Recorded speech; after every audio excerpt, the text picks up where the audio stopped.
Hey everybody, welcome to the dealership download. We're missing one person today. She's in her travels to Texas. So she apologizes that she couldn't make it, so Miss Taylor will not be here. But we still have D2 and we have our special guest, Kels from Kels Sells. Hello, what's going on? Welcome in. What got you into the car business? Honestly, I got into the car business by rare chance. I was waitressing at like a breakfast spot and I was taking like classes. I was going to school to possibly be a paralegal and like see if I wanted to explore like the law world. Um, and I was scrolling on Facebook and an old friend of mine that there was no like falling out or anything like that. We just kind of like fizzled. We just kind of faded after we had a pretty strong friendship for like 2 years and just kind of went our separate ways, like no love lost. And she posted a status on Facebook and was like, "Hey, does anyone want to sell cars?" And I was just commenting on it. And I was like, I mean, I guess like text me. I've never even like thought of that. I didn't even like, I don't know. I had no idea about the car world at all. And I went in and got hired on the spot, and that was late in 2017. And I just, it's once I got into the business, I found out the reputation that it really held. And like, I was pretty young, so I was pretty out of touch with like the stigma and the toxicity and all of that. And it was funny because when I got into it, a lot of people were like, why are you in the car world? Like, what are you doing in the car business? And I kind of decided at that point, like, I want to try and create a new path for it. Like, I want to try and redirect this crappy trajectory that the industry has had for like, decades. And, I don't know. I know that's like a big dream and all that, but now we see it out on TikTok and everyone's kind of working towards the same goal. And I don't know, it's kind of cool to see it come to fruition a little bit. Awesome. So, obviously, I know you said you started in 17. What is your role now? So I hold a hybrid position where I am the backup finance manager at my store, and I'm also a salesperson as well. Awesome. So how long were you in the business before you got to the hybrid role? So I sold I've been in the hybrid role for about 2 years. So I did probably 6 years or 7 years of sales. My previous dealership actually was pretty gung ho on sending me to finance school and wanted me to have kind of a bigger role in the upper management. However, I did not like the way that that dealership was ran.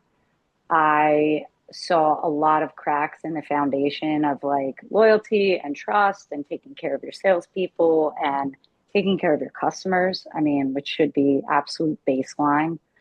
And it just wasn't my role, because you are who you surround yourself with in this life. And we all think that like there's a saying that's kind of like, they'll get you sick before you get them better. And like I said, I've always been a big dreamer. So I've always thought like, oh, okay, I can change this. I can alter this. I can make this better. And there's some situations that you have to accept that you will become that before it will ever become you, you know? So I had to remove myself from that and I had to decline the opportunity to move forward or move up in on the ladder. For everybody out there that doesn't know a hybrid role, what is your like day to day as far as doing finance and in sales? Hmm, that is a loaded question. um, my day starts the night before I go into the dealership. No, I'm kidding. Um, it's it's a lot. It's a lot because I'm not a half-ass type of person. So it's difficult for me to feel like I'm not able to give 100% of my focus towards a single role. But it's just physically impossible, I feel, because as I've said before, I have a strong following of customers and repeat business, and that is the heart and soul of like everything I stand behind is my customers, my following, the loyalty. So my phone works me a lot where my phone is ringing and, my son's ready to buy a car, my sister's in the market, like all of that. So I got to the place where I didn't necessarily have to take fresh customers, which was good because anytime that I wasn't necessarily waiting on a fresh customer or selling a car was consumed by cleaning up my deals, getting deals funded, making sure paperwork and all your I's are dotted, T's are crossed. There's a lot of there's a sense of meticulousness that you have to have in the finance department, and that does require a lot of focus. And at the same time, I'd have two customers waiting for to buy cars. I'd have other salespeople that sold cars and three deals waiting to be spun in finance. And it's a job that requires you basically to have a clone, pretty much. Gotcha. So basically you're desking your own deals, but then you're also desking or doing the finance for your other salespeople. No, so I wasn't actually desking the deals, just spinning the paperwork. So, and I know I always forget that like some car terms are universal and others, might be regional or stuff like that. So basically, I was responsible for still selling cars and all of that. And then the other side of it was when our primary finance manager wasn't there, I was the finance manager. So taking care of, obviously signing the customers up with all their DMV paperwork and odometer statements and signing the contracts, trying to build value and sell warranties and gap and tire and wheel and all of that. So the balance was tougher because yes, I do have, like I said, a strong following. So I was able to tell my customers, don't come in. I'm absolutely tied up. Like I'm spinning deals, whatever. But it also, like, I can't do that with everyone. You know what I mean? Like, or maybe we're having kind of a slow day. I'm scheduled on duty finance. So that's supposed to be my focus. But I know I have a customer who could come in and buy a car. So we don't blank for the day. And, I call that customer in, and now all of a sudden we get busy, which has happened more times than I can count. And it's tough because you can't predict what's going to happen, when it's going to happen, who's going to be there. Sometimes you just have a customer that walks in and is looking for you, and but yeah, the role was basically a salesperson and a finance manager, and I just had to divvy my time up accordingly. You obviously are enjoying the hybrid role, or you probably wouldn't have been doing it that long. Yes, I do enjoy it because there is one foot in the direction that I want to go, and the other foot is I'm a very sentimental person. It is extremely difficult for me to let go of things, especially when I'm passionate about them, especially when I feel like I still have some good to put into it. Um, and as I keep saying, my following, these people that trust me, that, I've done right by, they've done right by me, like it keeps one foot in the ability to help them. And not that I feel like I'm that important or anything, but like some people have been buying cars for me for 10 years. So there is this part of me that's like, gosh, I feel like I'd be abandoning you if I took both feet out of that. Um, so I do like that it gives me the ability to kind of be in two places at once, but I don't like that I need the ability to be in two places at once because like I said, it's a lot to stay on top of. It's just there's a lot to keep up with, Um, but I'm super grateful for it. I do feel like that um, I do feel like that I'm equipped with, the motivation and the discipline to fill that role. But the end game definitely is to move up for sure. Nice, And nice. we have at the dealership I'm at now, it's a 14 dealer company. So we have a lot of opportunities. There's a lot of tenure. There's just, it's a great company. It is. Being that big of a store, one, where are you at now? What do you sell? And are you able to sell everything in those 14 dealerships? Yes, I am. Yep. We can sell, so any new or certified pre-owned has to be sold at the home dealership, obviously. And in that case, for like RDR purposes and delivery purposes, you do have a certified employee from that dealership, like a certified Chevy rep, would deliver the car for me. So they'd go over, setting up the OnStar and the remote start app and all of that. They get $50 for a walk around for doing that. So like, they get paid. And then we get an extra $100 for what's called a cross sale. So there's motivation for keeping a customer in the family. You obviously always want to push for your home store. If someone's on a certified Sorrento, maybe I find a used Toyota Highlander that's, off brand, so it can be sold at my store, which my home turf is Mazda. Um, so I've been with them my entire car career. Both dealerships were Mazda dealerships, so I am a Mazda fan to say the least.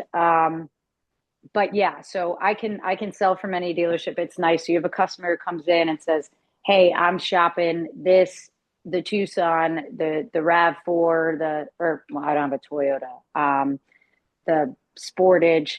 I can just bring them down the line of dealerships. So we're in Stewart, Florida, which is a little north of West Palm Beach, and we're like an hour and a half from Miami. Most people know that.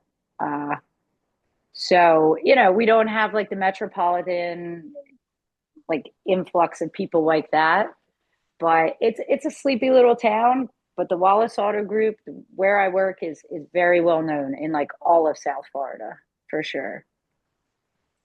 Interesting. Hmm. So do you guys have a Nissan dealer? We do.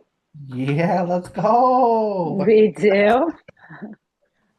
You are very, very popular on TikTok. What is your TikTok name and how did you start doing TikTok videos?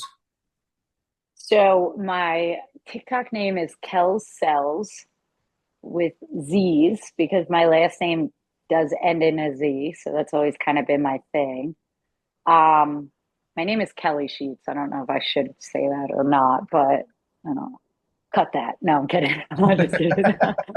Um, the TikTok thing is so funny because I literally, I don't know, I would always joke around. I'm a very, very unserious person. Like all the time, I just like to laugh. I think life is cold and you should try and warm it up. Um, so I would just like always come up with these like silly, stupid ideas. And I'd always like joke around with my coworkers, like, come on, let's go viral. Come on, and working with a bunch of guys and that aren't, I'm like golden retriever energy. Some of them, my work bestie, he's like black cat energy. So, you know, it was always kind of like, oh, okay, Kelly, whatever, shut up. And I don't know. I just started kind of capturing these ideas that I had in my head into videos and started posting them. And I don't know. Some have gone, some get pushed out to the people that are like car dealers are demons and they're the worst people in the world and some of them get pushed out and they're like, hey, this is kind of funny when because I guess my main goal, like I said, when I got into this industry, it's like I wanted to change the business. And even if changing the business as far as I know it, see it, feel it, and who knows how far that push is now with like the virtual ability, like, but I want to put some good out there in it. So I kind of made up this genre of content in my head of like I mean, I didn't make it up, but like I put the words informative satire to it, where it's like we're going to make fun of people. Maybe we're going to make fun of you as a customer. Maybe we're going to make fun of the new sales guy. Maybe we're going to make fun of my boss. Maybe we're making fun of me, but we're merciless. We're going to make fun of everyone, you know? We're going to stay consistent and we're going to learn something about it. Like, we're going to learn that you can't pay $400 a month if your car is $60,000 that you want to buy and you're not putting any money down. Like, we're going to joke about how there's only one correct answer in a math equation ever. Only one. There's not two, there's not a maybe. It's a definitive answer.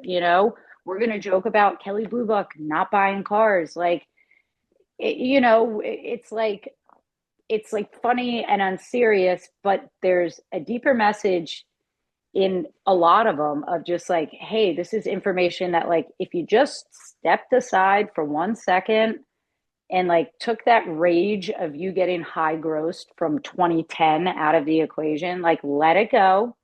You didn't do your research properly. You're to blame partially. Let's take some accountability and let's move forward. Like, let's not carry that negative, like, there's resources out there today, literally in the palm of our hand. So I don't know. It started with just like jokes and fun to like, okay, like, how can I put a message out there that people are going to see and maybe it's going to teach them something?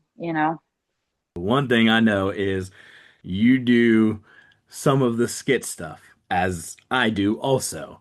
And that is one thing that if you listen to a lot of the big dogs, they're telling you, oh, that stuff doesn't work. Now, I know for me, that's the stuff I enjoy. I do the informative stuff, but man, those skits, and I love watching yours. It just makes it, and there is a following for it.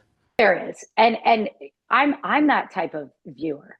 Like, I am not necessarily going to watch a 4 minute video after a 4 minute video after, like I said, my days, there's certain days I don't come up for air. So like, I've done a couple of like product knowledge videos or like, oh, do you like this color or stuff like that? But those take hella long. Like, not only to shoot it, like, people have said I'm a one take wonder. And I mean, for the record, we could put it on the record here. False. So false. I'm barely like a 7 take wonder. Like, I am just I don't know. I'm like pretty, I just like things to be a certain way. And if they're not that way, I want to do it until I get it that way. And with talking videos, editing them, throwing some effects on there, sound effects, like, it takes me so, like, I physically don't have the time for it. And I mean, not to say, like, I love the informative videos and I think it's great to put yourself out there and, like it's often said, kind of give yourself a personality, let people know you before they come in the door, which is great. And I fully encourage that. But I know there's been some buzz too about like advertising. And there's kind of like people have been buried in the algorithm or banned and, you know, temporarily because they're advertising. And it's like, you have to think too when you move into the market of like actually putting cold hard facts out there, like doing the paint colors for a car on your lot. You better be using the correct paint name every time you say the name. You better be making sure like every single one of, and I'm not talking about for the purpose of rage baiting people who know the correct answer. I'm talking about the manufacturer could come out and, like say, hey, you're promoting our vehicle in a way we don't like. I mean, it, there's a whole, I don't know, maybe I think too hard into it, but I get nervous with possibly saying the wrong thing, I guess. I got a question for you now, Kels. How did you meet Crazy Car Sales Guy and myself? I met Crazy very early on, I feel like, and I've been putting content out there like seriously since May of last year, or just past like my 1 year mark. Um, And I think you were one of the first guys that I kind of connected with crazy. It really, Danny had posted, Danny on Wheels. She had posted me in her story, and she like posted one of my videos in her story. And she said something like, she said something so nice. It was like, how does she not have a lot of, like a million followers or something like that? And I remember seeing that and being like, because again, I just was posting silly videos at this point. It wasn't even like informative satire at this point. It just was like, I'm being silly. And I saw that and it made me feel so good. I was like, that is so kind.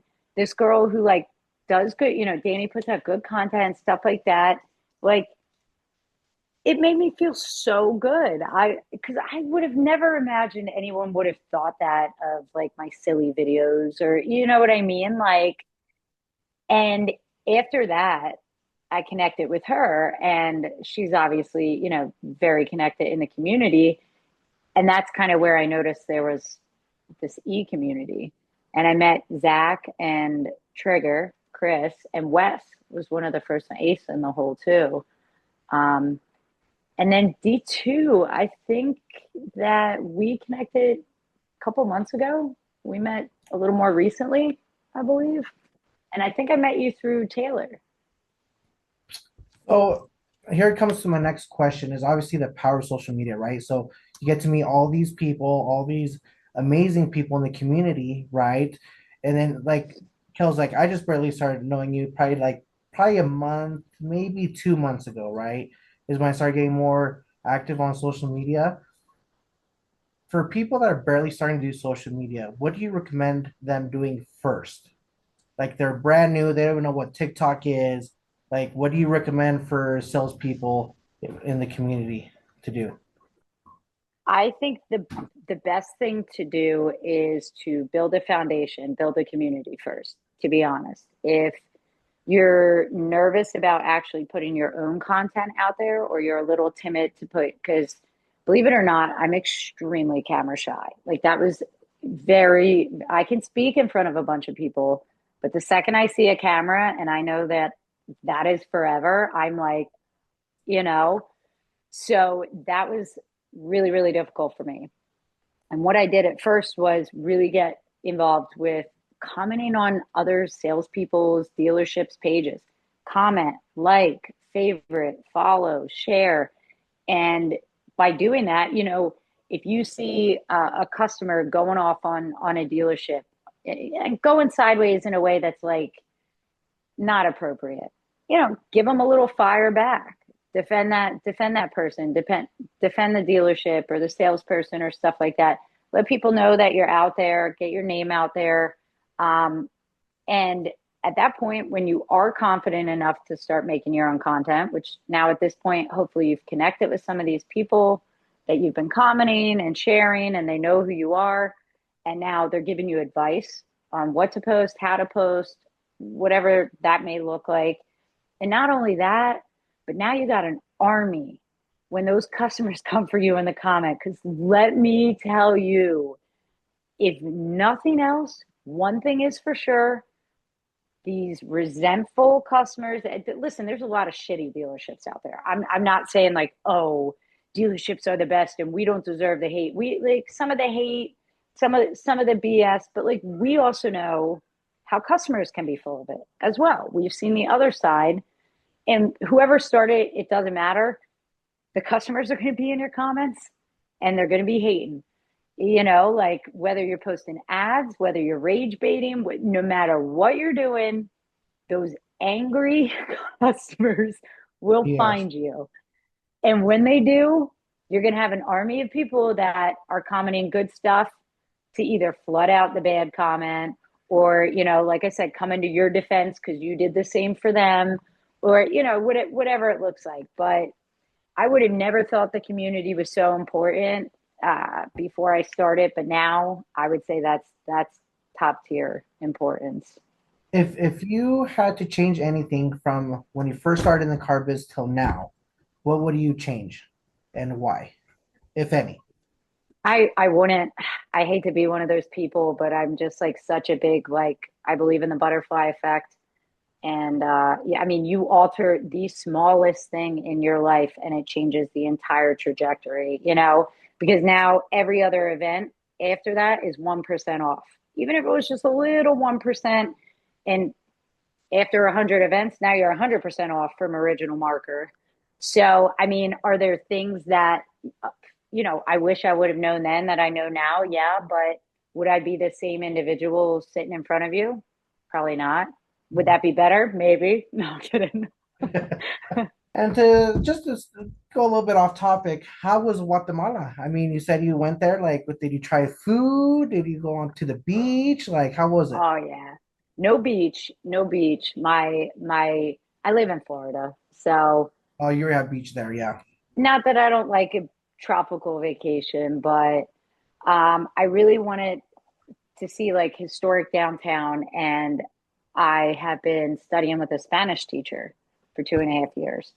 So once I once I got to a place in like my Spanish where I could kind of talk and understand a little more through her, I realized she was cool as shit.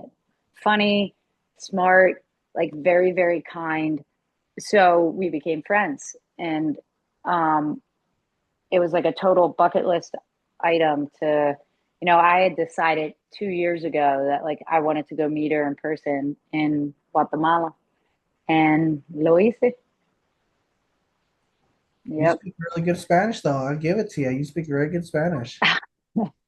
Thanks. I definitely felt like I spoke better Spanish before going there. I mean, like when I got there, I just was like, oh my God, they talk so fast. But I figured it out. I blended in. I didn't blend in. I don't mean that. But like I adapted. So now that you're Um, now that you know Spanish, and obviously you're gonna keep learning, are you gonna do any content in Spanish? Because I'd like to see that. yeah, I think so. I mean, I don't do a whole lot of talking content in general. I think I have some new developments coming soon, and with that may come a little more time where I'm able to do a little more talking. But yeah, I would love to incorporate the Spanish into it. I don't think I'm quite, I mean, I could. I was going to say I'm not like quite there yet, but I get, I told you I'm camera shy even in English. Like, so can you imagine me in Spanish? When you guys brought up, we were talking, what was it on the live the other night? And you brought up, Mexican food or whatever. And I was like, no, I'm going to Guatemala. And it's like the that you know what I mean? Like Yes. they're right next to each other. And I just get like so I don't know. I get very nervous when a camera is in front of me. So I'll try. I will definitely try. I mean, it doesn't hurt any, right? I mean, I don't see a lot of. There's probably like two people that do like lives in Spanish, and this guy's Toyota in California, but I don't see many people out there, and I think it'd be cool, to start doing more of that. I think I've been talking to Bert from Texas. I said it'd be cool if we just did some videos in Spanish. You know what I'm saying? And Kels, I think It you'd actually would. be pretty good. You know what I'm saying? Because then they're see like, oh no, she's talks Spanish. Like no way. So then people are gonna start going in there, because you have a Q accent. Like I like it. I dig it. Oh, really? Not too Yeah. gringa. Yeah. I I think try that's so hard because I have a Philly like accent. Like it's not. It's technically what they call a Delco accent. Um, but I say words weird already. So learning how to pronunciate like a word like prayer was a very difficult word for me. Like the double R's and the two vowels. I was like done. Took me forever to learn how to say that word. So what's your favorite Guatemala dish? Mm, pues la mejor cerveza, el gallo. Um, but probably so in Antigua, there was a lady who was hand making tortillas, like right there. Like, so, like, as you're eating, you could hear like the smacking of the tortillas and rolling them out.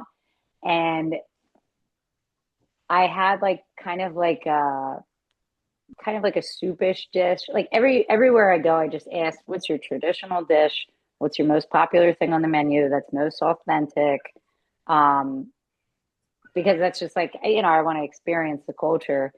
And so I don't know exactly what like that soup was called, but the tortillas, we got like cheese tortillas, we had cilantro with them. Like these tortillas were unbelievable. I don't know if it was like just because I was watching her make them that I'm like, wow, made with love, but it was like unfrickin' believable. It really was. Well, that's good. Zach, you got anything else? I'm thinking of one more. It's a good one. I'm trying to see how to word it though. No, I mean I like the D2, your Spanish speak. I obviously do not speak Spanish, but I think that's cool. I think that would be a take that isn't out there. And obviously with the algorithm, I don't know if I'm just not seeing it, but obviously you would. So that's a cool idea. So Hmm. um I I guess my only other thing was like, I really liked your intake on starting out. That was it's something that I didn't think of, help get in the community before you really start rolling because there is a lot of hate. And if you're just starting and you're not ready for it, it can really deter, and it has deterred some people, even some, people that have been doing it for a while. And I can tell Oh you, yeah, if anybody ever has an issue, bring the smoke to me. That is my favorite thing to deal with. I am told me all the too. time, don't put my phone number out there. My phone number is right on my logo, right in there. And I get some of the craziest text messages. But hey, they don't have to hide on social media. They can send me their number, and they do, and it's crazy. Right, And it drives me. So I like that, they can meet us and then realize, hey, this guy's coming after me. And then I'm like, okay, well, let me look at your stuff. So that's cool. I like that. right. That's cool. So, Kels, do you have a favorite quote that always sticks to your in your mind that you always like, you know what? I always think about this quote. This is my favorite quote. Do you have one? I have, so you haven't like noticed that I speak in like just all quotes. I am like a quote whore. I love poetry. I love words.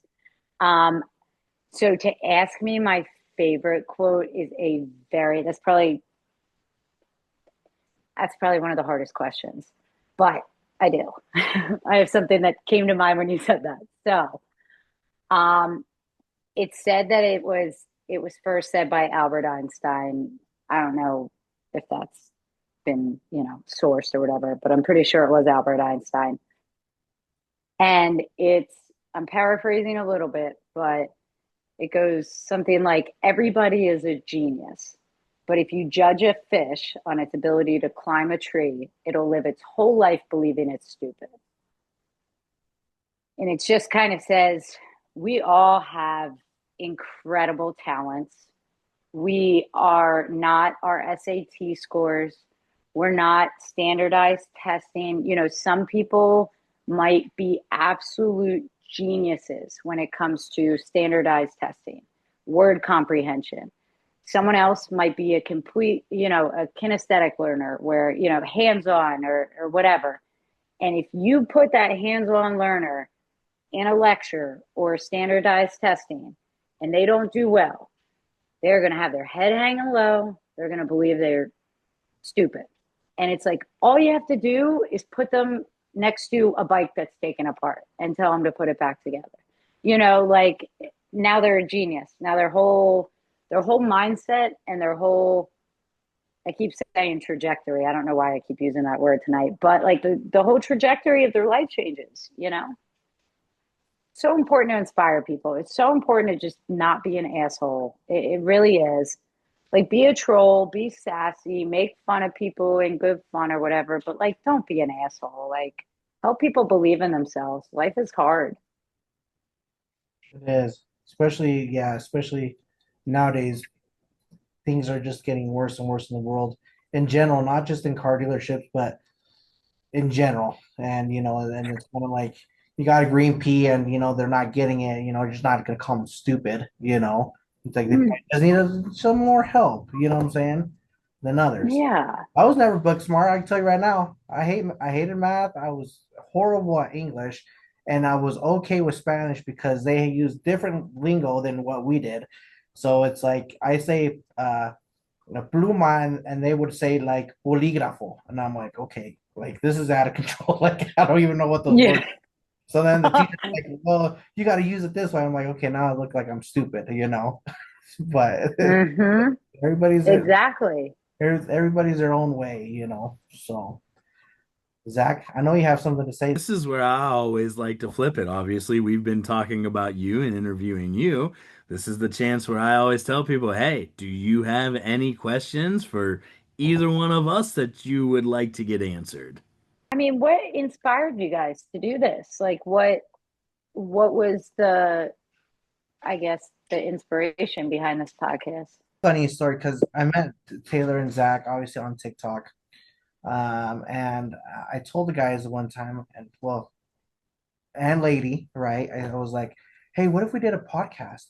And I said, I see all these people doing lives and bringing up like huge guests and stuff like that. I want to go a little bit and dive into like if you're a janitor at the dealership, or if you detail cars, if you're a mechanic, like I want to expand to anybody that's in the dealership community, right?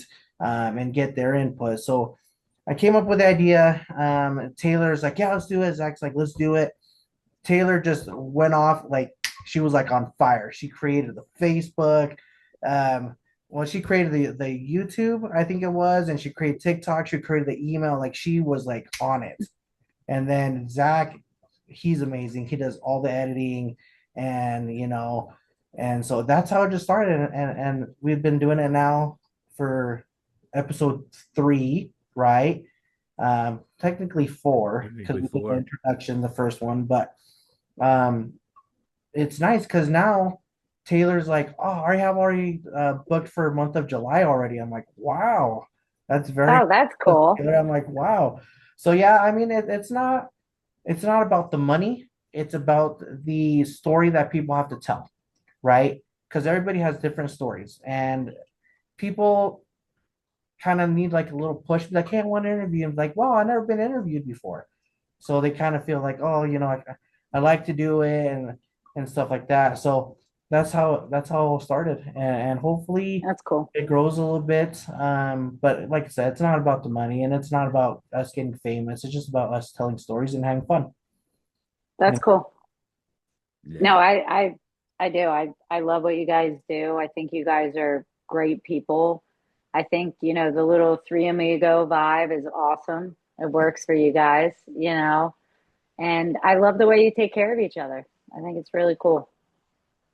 Yeah, it's nonstop text every day. It's been a little bit slow because I've been on vacation, so they haven't bugged me as much, which I kind of miss that, because it's always like Taylor calling me or Zach texting me, and it's like, where's my buddies at? But I understand. Yeah, They're like, hey, you're on vacation. Like yesterday, I went on live, and Zach's like, hey, go enjoy your time with your family. And I'm like, yeah, I'm gonna do that. So they take care of me. I take care of them. We always have suggestions and things like that. We're gonna have argument. You're gonna have disagreements every once in a while, but we're all human and we're all gonna have disagreements. But at the end of the day, we're friends. that's cool.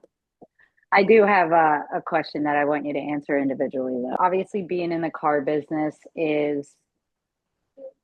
it's a different industry, right? To say the least. So, what do you feel was, I don't know how to say this. Say it in Spanish if you want. That's fine too. Yeah, Zach will understand. that'll help me. ¿Qué te sientes? No, I'm kidding. So, what? do you feel has been the biggest change you've seen in yourself since starting in the industry? My whole thing is I got into the car business in a new car store. They were just a high unit store. So it was just get them in, go. And then I went into a gross store. We made the gross. So I think my biggest thing was just seeing how the two different sides of it worked. Once I seen one side to take, it seemed like I could take care of the customers more, and the other one, it was like worry about how much you're making. When I got into the opportunity of why I went into the pre-owned store, I got tired of the hustle and bustle and the craziness and all the just bad habits that were forming, and I got into a small dealership. I went from a 400 or 500 car store a month dealership to an eight. They had 8 cars on the lot when I first started. Mm. um, and it was just how do I help people, especially because I do a ton of special financing. How do I help the people that are not able to always get the best of the best, but they're also going to other dealerships and they're getting put into the vehicle that it's like, hey, this is the only one that you can get into, and it's the one that they took in yesterday. They, put some bubble gum on the bumper and said, hey, get it out of here, and they're gonna do it. So mine was just I went on a real high thing of just helping customers, making sure that they were taken care of, and even when they're in a bad situation credit wise and can't always get everything they want, put them in a car that's going to be reliable and lasting. And it's not the typical used car dealership. So with me, what I've done before and I changed now was I was always scared to be on the phone talking to a customer. It would scare the shit out of me. I'll tell you that right now. Uh, and one like I have this one on TikTok that when it says call the sales manager says call the customers. Like I was one of those people like I like they'd answer and I'd be I'd hang up. Like that was actually me. Like I'd be so scared sometimes, especially when they're yelling at me like don't call me no more. And I'm just like, so now I overcame that. Because they're like, what are they going to fight you over the phone? I'm like, well, they could come down to dealership and fight me, but I mean, You got them in the door. I'm just kidding. that was one of the, and there was this one time where I also called a customer and they're like, hey, we're giving away a free car. And I was new. I was like only 19, and this customer actually showed up for her free car, and I'm like, just kidding. I got a toy car. I didn't say. So yeah, I've done a lot of mistakes and I've learned from them. And with the judging part, like you said, I have judged people in the past. I'm not gonna lie, where customers have come repeatedly times without buying anything, and I've always helped them. And then it's that one time that I don't go out there and talk to them because I'm like, oh, he's just a flaker. They actually buy something. So I've learned that lesson many times as well. So I think I have improved. Obviously, you're there's more to improve and there's more to learn. But yeah, I'll never make those mistakes again. I can tell you that. That's cool. And I'm a I fluffy like teddy that. bear as well. Yes. I did assume that, but I wasn't going to say it. No, I'm kidding. Thank you, everybody. This is episode technically 4 of the dealership download. I am the crazy car sales guy, and you have. Danny Nissan D2. Hell sells. Thank you for tuning in.